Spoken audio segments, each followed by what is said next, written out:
ఓం శాంతి.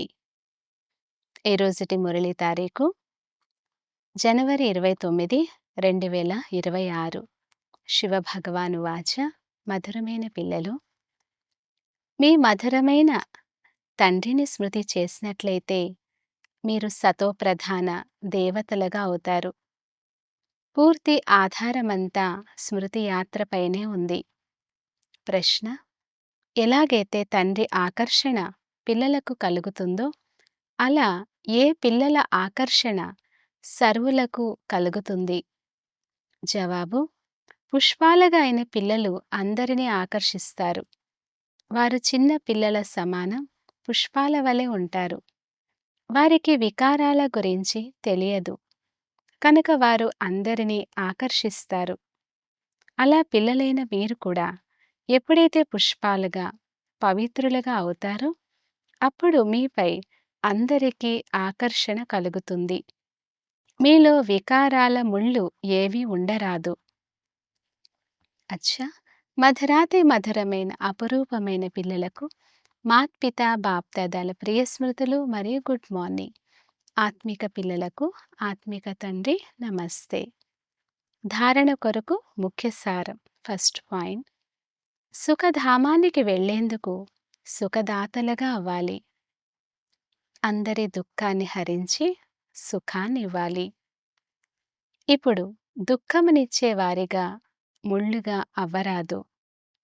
Second point: ఈ వినాశీ శరీరంలో ఆత్మయే అత్యంత విలువైనది. అదే అమరమైనది, అవినాశి. కనుక అవినాశి వస్తువును ప్రేమించాలి. దేహ భావమును సమాప్తి చేసుకోవాలి.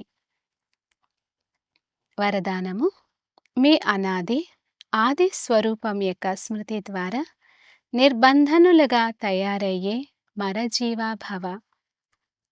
ఎలాగైతే తండ్రి దేహాన్ని అప్పుగా తీసుకుంటారో బంధనంలోకి రారో అలా మరజీవ జన్మ తీసుకున్న పిల్లలైన మీరు శరీరం యొక్క సంస్కారాల యొక్క స్వభావం యొక్క బంధనాల నుంచి ముక్తులుగా అవ్వండి. ఎప్పుడు కావాలో ఎలా కావాలో అలాంటి సంస్కారాలను స్వంతం చేసుకోండి. ఎలాగైతే తండ్రి నిర్బంధనంగా ఉన్నారో అలా నిర్బంధనులుగా అవ్వండి. మూలవతనం యొక్క స్థితిలో స్థితమైన తర్వాత క్రిందికి రండి.